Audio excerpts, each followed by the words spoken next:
Hello, everyone. My name is Brad Tobler. I'm the VFX editor on Stranger Things Season 4. Today, we're going to look at the timeline for the last episode of Stranger Things, Piggyback, Chapter 9. Before we get started, I just want to note that I always work in a 3 monitor setup. I'm a huge fan of screen real estate. Not always do I use all of my screens for Avid. For example, on the right, I have a screen that I use for shot tracking. This season we used ShotGrid. Last season we used FileMaker, so it's always nice to have a screen to be able to have available for that. So this is the full timeline of the last episode. It seems like a lot. There's a lot of tracks, and we can go into more depth on why there's so many tracks later. But we could ignore pretty much everything over this like white and gray-ish tan track. So as a VFX editor, my timeline or a VFX editor's timeline oftentimes will look different than that of like a regular editor. You can see here that I have a lot of colors and a lot of tracks. If we just look at the default setup for a second, this is what a lot of editors look at. And this, to me, seems a lot more overwhelming just because I don't know what anything is. And so I use a lot of different tools to be able to tell at any moment what is happening with a shot or within the timeline.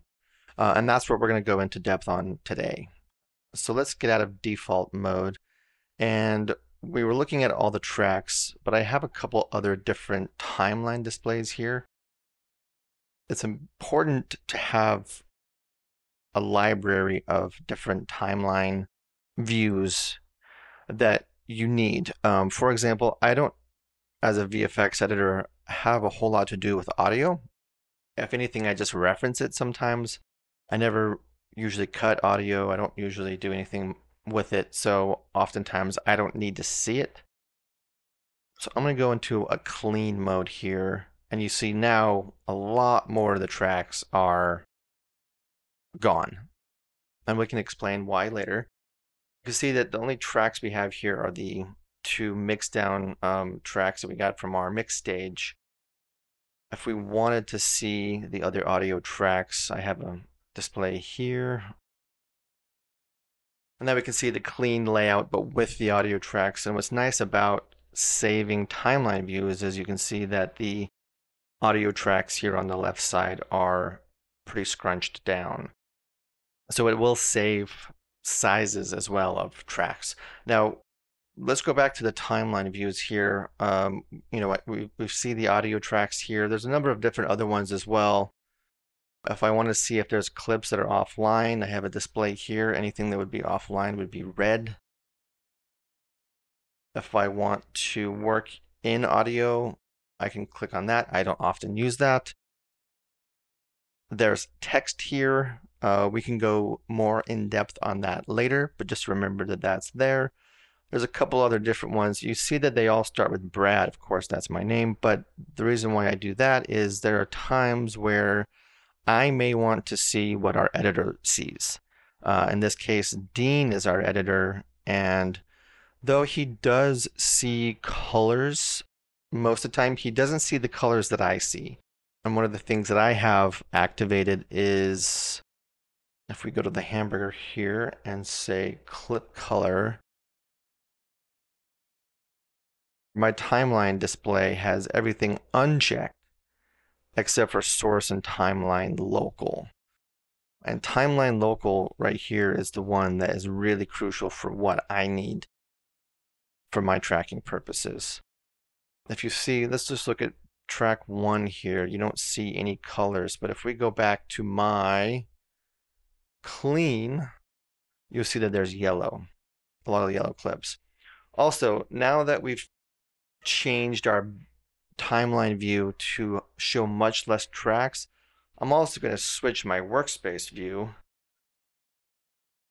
to something like that, which is more along the lines of what I see. Still have 3 monitors, and I still use them all, but now I have my bins on the left side, my timeline in the middle, and then my alternate program, I guess, on the right-hand side. So now that we've cleaned up our tracks that we're looking at, we have a new workspace view that we're going to be working in. We're going to be primarily focusing on the middle monitor here. One of the things that I personally like is this timecode track here. I use that as a separator for video tracks above it and audio tracks below it. If we go back to our audio tracks as well, you can see that it's pretty clear that audio is below it, video is above it, and visually it makes it very simple to see where everything is. So that's thing number one. Going back to our clean view here, we have a lot of colors here, and we're going to make sense of them. So let's just kind of zoom into our timeline here a little bit. And we can see, first off, let's start at track 1. We have yellow. Yellow is not the source clip. We've made that locally. Let's actually go and let's just choose this shot, for example. This is a shot of Max. It's just the regular dailies color. There's no color here. And let's actually choose this one here on Lucas. Let's say that we needed to do some cleanup work or something on this shot. What we can do is with the red arrows, select it. And another thing that's nice about this timecode track here is that you can use that. That'll come in handy if you have like effects on the shot and it doesn't want to do this. But if you right click on that track, you can set your local clip color and we can identify it as yellow. The reason why I like yellow is it's easy to spot. It's like a highlighter. It's like saying, hey, pay attention to this. And initially what I'll do within this sequence is identify shots that are obviously needed to be promoted to visual effect shots. This just gives a visual indicator of, if we go back out of the timeline here, there's a lot of yellow here. And that's where it starts, is just by making a clip yellow and saying, hey, you know, this is going to become a visual effect shot. So now that we've identified a shot that needs to be visual effect, maybe it will need a temp, an Avid temp or something. We can get into that a little bit later on. But let's just say there's no Avid temp that's needed for it. We just need to turn the shot over and give it to our vendor. What I'll do is I'll pull a subclip of what I need. Usually if I match frame to this, I'll include some handles. You know, sometimes it's 8 and 8, 8 head and 8 tail, sometimes it's 10. It differs on every show, but you'd add your handles, you make a subclip, you give it a shot name, and then what I do is I cut that back into the timeline.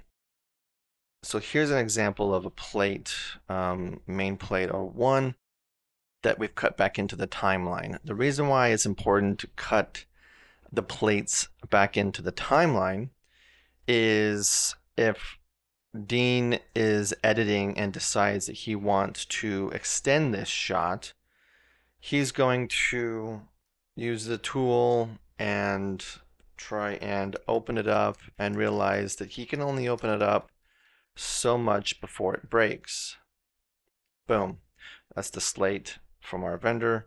So we can't open it up any more than that. So let's deselect all these and just select our plate, and now we can extend it, or our daily, sorry, and we can extend it further. So visually, now when I look at the timeline, and of course I can make these changes because we're just in a subclip here, we can visually see that they've extended the dailies beyond what we've provided to our vendor, right? So another color that I use, but you don't see here now, is red. Red is kind of a troublesome color in Avid. Like red means offline. In this case, we're going to say red means trouble. So I know that this needs to be turned over to the vendor again. So we have a shot number here. And one of the things we can do is when we pull a new plate, we can cut it back in that fits this length. And this will be called the shot number main plate 01, because sometimes there are more than just one main plate. And then we'll call it version 2. So we'll version up. But sometimes I just don't have time to get to it right away. And so I'll make it red so I know, hey, there's something wrong with this shot. There might be times where we need to pull additional elements for a shot. So this red to me just screams like there's unfinished work here. Okay, so we've seen now how this can be easily identified going and making changes and seeing them in the cut. Let's undo what we've done here. We go back to what we had before.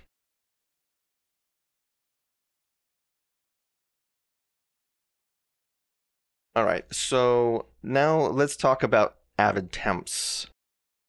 I like to make them green. Now I treat myself as a vendor, and so I do a lot of visual effect work in other programs like After Effects, Maya, and other things.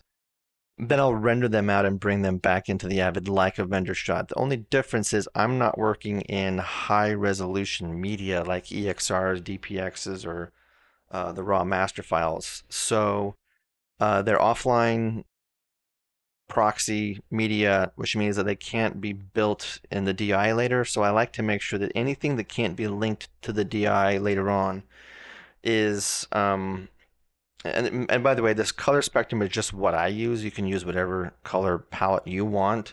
I've just done this over the years and kind of what has stuck the last couple shows I've done. But green is what I usually use as a temp.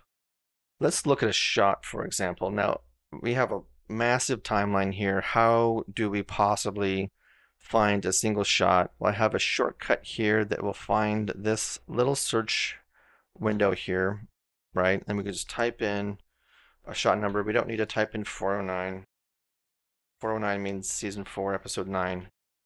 We don't need to type that in. We just need to type in the shot number and it'll take us right to it. You can zoom in.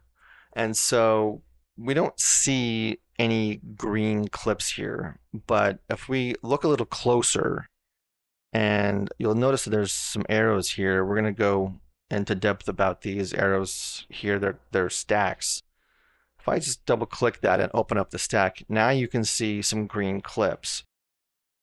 And you can see that I've actually named my temps the shot number, but underscore temp version 1, 2, 3, 4, and so on.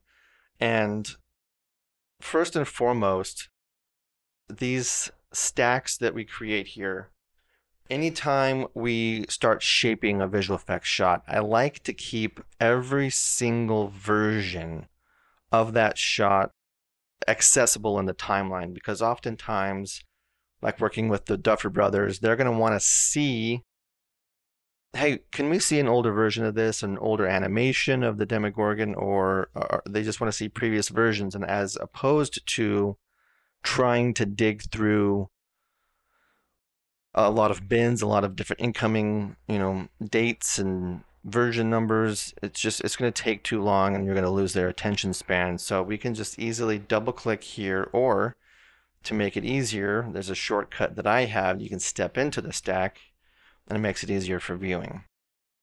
So now that we've stepped into the stack, we can look at the temps that I've done that are green here, and you can see that they are monitor comps. We have Demogorgons in them, even though they're grayscale animated, they still tell a story. And we've created a layout that has been approved. Now we can turn this over to our vendor with a lot of information and even a visual representation of what the shot is supposed to look like. That brings us to our next color, which is blue. The blue that we have here is shots that have come in from our vendors. Why is that different than green? Well, it's because when we pull a shot and we give it to the vendor, they are in fact working on EXRs or DPXs or whatever the format is required. So their shot can eventually be sent to the post house for color and finishing, and so it can link to a master file. So that's why that's different than a temp. So let's step back out of this and into the timeline again. And so when we turn this over to our vendor and we get shots back, we can see that we have blue clips, different version numbers here. We keep all the versions that have been sent inside this stack, so there can easily be referenced. I think we've played with different sort of animations of Demogorgons, different positioning of, different elements, maybe different looks for what the TV monitor might look like. And that's why there's different elements here. One thing to note also is muting clips is oftentimes helpful. If you needed to mute something, you can still keep it in the timeline, just not have it active, and you can unmute it whenever you need to, which is very, very, very helpful. You don't have to delete something out of it. You can keep these tools in the timeline and accessible for you when you need them. Moving on with other colors, let's look at an example here where you see a white clip. I'm going to find another shot number very easily with my shortcut.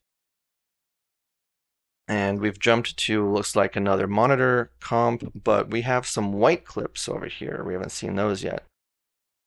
And what those are is it's flashbacks to shots from previous seasons. It's important to be able to determine that that's something from a previous season and not dailies from this season.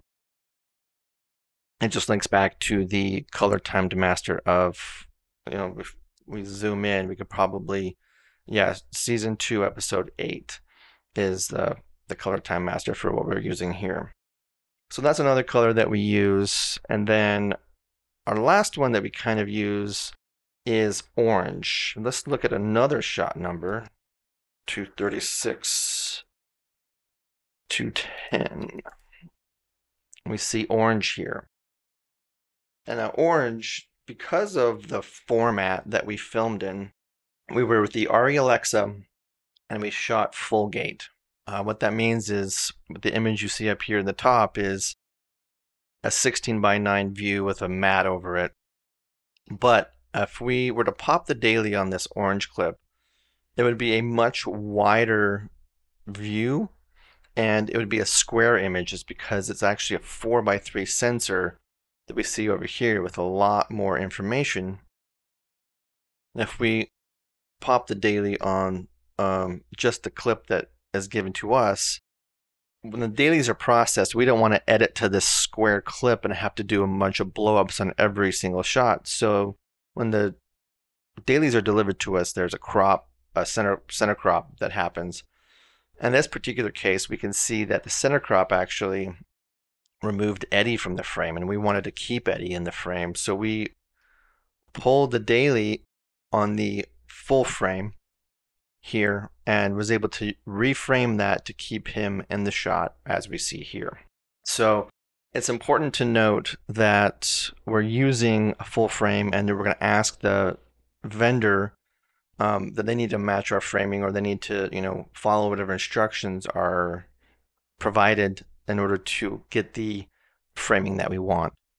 Moving up the timeline here, we've discussed yellow, we've discussed brown, we've discussed blue, we've discussed green, but we have this track up here, which is our subcap. And this subcap gives you a lot of information on any given shot. So let's use our shortcut and find another shot number here. We're going to use this one here where we are in the snowball.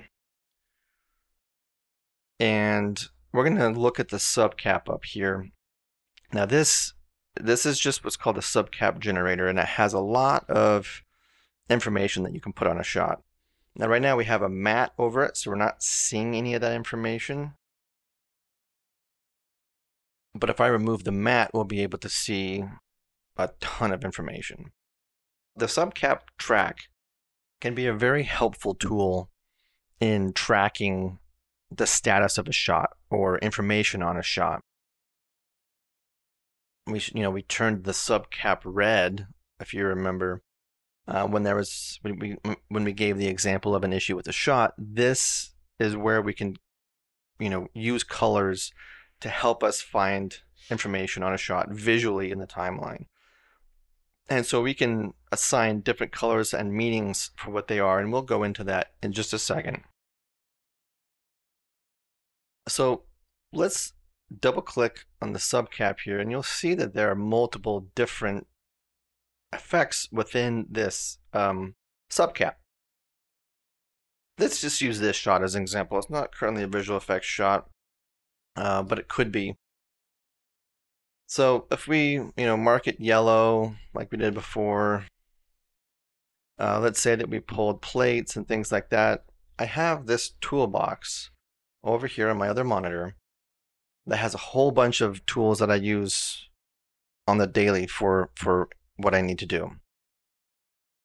And they're also color coded. What we're going to look at here are the light blue ones. Again, colors are a huge way of being able to organize a show this massive. So the first thing we want to do is give this shot a visual effects number. So we can just drag this over, and you can see that there's a green thing that popped up here, and we can give it a number. And for this sake, let's just call it 409 142, which is the scene, and we'll just call it 0000. So that's the number we've assigned to it. Automatically, you can see it has a color here that's different than what we see anywhere else. That's because maybe we haven't pulled the plates for the vendor yet. We don't see a brown clip down here yet. The next thing that we want to do is, if we just double click this, we can drag our effect over here, and up in the top left corner here you'll see a frame counter. So when you send a QuickTime to a vendor, here in the Avid, if you just selected it in and out, it'll give you how long it is, 46 frames. But when a vendor's looking at it, they just have a QuickTime usually, and so there's a frame counter burned in up the left-hand side that shows on the last frame how many frames there are. That's a very helpful tool. The other tool that we use internally as well as for our vendors, if we just step into this one more time, is descriptions. So I'll drag this over here, and I will use this to say we need to add visual effects to this shot. I know that's vague, but let's say that we need to add spores or atmosphere, or there's a tech fix or something wrong with the shot. So we can add notes here. It's a visual indicator in green at the bottom here that says what needs to happen. So that talks about what the subcap can be used for. Then let's say that we pull the plate for vendor, we can change this to a different color. You can see all our different colors that we have here. And this helps us determine the status of a shot. So we can undo this because we know this is not going to be a shot. But this helps talk about how to get all the information here. So now let's look at some blue colors. All right, so this is a shot. We see that there's a whole bunch of blue clips up here. Some brown, some blue. What's the difference? What does it mean? Well, let's search for that shot one more time, and we'll see that it takes us to a different section. So in this section here, and I'm going to just look at our master file, this is when the crew gets stuck in the upside down Creel house. You see there's a bunch of blue clips here. The one we're looking at specifically is this one here. let's say that we got a shot in from our vendor, a new version of this shot, and we search for it, we find it here, we cut it in, but we see that this is blue. This tells us that this shot is used again just later on in the episode. So we need to cut it in multiple places. So I'll search for this shot one more time, and it'll take us to the second section that is being used, which is when Max is in Snowball trying to use her memory, and she's flashing to see all these images. So that tells us that there are multiple different times a shot can be used in a given timeline. You can see it's a massive, massive timeline. Another color that we want to look at is, it's like a mustard color. Let's look at another shot number. We're just kind of going all over the place. Okay. If I zoom in, we can see this new mustard color here. And what this tells me is we are using a visual effects shot from this season, but from another episode. And so obviously here I can see the shot number, and I can easily go to that episode and find that visual effects shot and cut it in when I need to. Or let's open up, so we can see this is from episode 7, the very end, when he gets thrown into the hellscape. So if I open up the timeline for episode 7, here we are at that shot. I'm going to go to one of our other timeline views, which is text. If I go to text, we can see here that I've left a note for myself. This is also used in 409. So when I'm cutting shots in, I can look at this and say, oh, I need to cut this also into another episode. Now, if we go back into 409 with the text view highlighted here, let's look at another shot. Let's go back to the one we looked at earlier. 11840. All right, let's go to the clean display.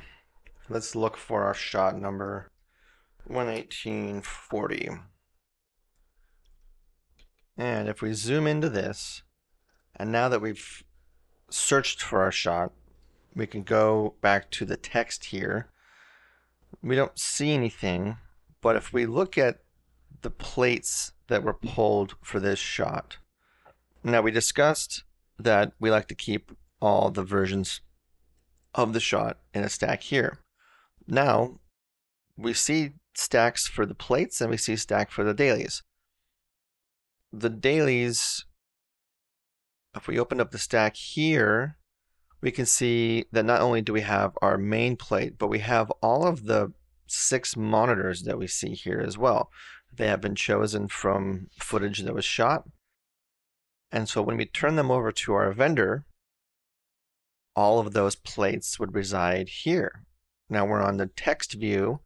If I open this up, we have information on where they go. Main plate, bottom right, bottom left, bottom middle, so on and so forth. This gives us yet more information on what we need to see to accomplish this shot and to get the information from timeline to vendor in a very easy manner. So let's look at one top middle here. We see that there's a hallway, a corridor, there's a guy laying on the floor, and if we just select this here and pop the daily, top middle, there we go. Let's go back to our clean look again. And let's look at our master file here. Okay, so another thing that we use, if we can look at this top track here, we'll see all kinds of locators. Locators are your friend. This particular track we used to be able to give notes to our sound team because they were creating the sound for this episode well before we had versions of shots from our vendors. And if we go to this scene here, the infamous rock concert, Most Metal Ever. One of the things we have a lot of in this scene is lightning bolts, very carefully timed out to the music. And so we have left locators where we have told our sound department, hey, we're going to have a lightning bolt added here, but in the QuickTime or picture reference that you have, you might not see it yet. So the nice thing about locators is if we open up our locator window, move it back over here, we can see that it has time code, what track it's on, and then the notes. We can export this out as a text document that they can use in whatever program they want to get the information of all the different notes that we've left for them on all these different moments. And that'll help make sure that their sound matches our picture. We can use that same document to give to our vendors as well to make sure that they're hitting the same mark. These have been temped out to make sure that they're very specific on where these lightning bolts hit. So that's where locators on this particular example work. Another thing I use locators for a lot are when we look at the shots, we have our yellow, our brown, our blues, blah, blah, blah, blah, blah. We have our subcap with many different layers inside of it. But on every shot, we have a locator. In the locator, we have information. There's the shot name, and then there's information on what needs to be done to that shot.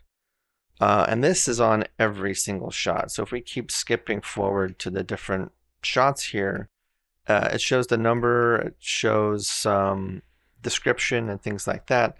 The nice thing about this is when we need to track all these different shots that are in play, we use a database, and in that database, we need to import where they are in the timeline. That's your time code. So that's in the locator list. We need to know what the shot number is. Well, that's in the locator description. And then we need to know what happens in that shot. And that is also included in the description. But the other thing that's really helpful is you need a thumbnail. And so if you select your timeline and you create an export setting that says, I want to export just the locators, you will get thumbnails every time there's a locator. And so when I make the locator on a shot, I find a frame usually that shows an example of what that shot's about. Sometimes if you look at the beginning of a shot, or we'll have to look like right here, this is not very informative. I don't really know what's going on, but if we go to the locator of this shot, we can see that the bat's yelling. And we see the shot number, we see the description here. And so this exact frame is what the thumbnail is going to look like. And that's how we can import it into our database. Makes it very fast, makes it very simple. All the information that you need is there. And that's using the locators. So now that we know what our timeline, by the way, the top tracks, we have titles, those are here. Anytime we have, Russian dialogue, that'd be up there. This track 10 is just some stuff we've gotten in from our colorist. The white clip here is the master color timed file. And then this top track is just the matte, the black lines you see here. But let's go back out and look at the first display that we had in the very beginning. Now that we have an idea of what the timeline looks like and why it looks the way that it does. If we go to all, now I'm wishing that I had more real estate, so I'm going to change my workspace to my drop-in workspace. And now we can see that we're utilizing all the space of this monitor. And one of the things that we do, or on this show we've done, is when you're picture locked, usually the editor is out of this episode. We're only looking at it if we're doing visual effects reviews. And so the timeline at that point can kind of, be controlled by me, which is nice because I can add all these tracks, which most editors hate. But these additional tracks will give me information on what versions of the shot was sent to our colorist for putting into the final build and at what moment. So let's find a shot the way that we know how now. 20240. Let's go there. This is when Hopper gets saved by Joyce, and we want to know, hey, what version was sent to the colorist last, and what was the version number? Well, if I look at all the tracks up here, I can find this shot. The last time we sent something was version 90, and if we move our way to the left and look at our tracks, this was sent on June 10th. So all this information was given in just a moment's notice because it's here. And again, I know it's a lot to look at, especially on a show this big, this many shots. You can see we've delivered a lot of shots, a lot of different dates to build the final show, but we don't always look at this view. It's just nice to know that it's there. But if I go back to my clean view, I can work the way I'm used to working. And that is pretty much the summary of the timeline that you see here for the last episode, Piggyback, of Stranger Things Season 4. I hope you found it helpful, and thanks for the time, and keep editing.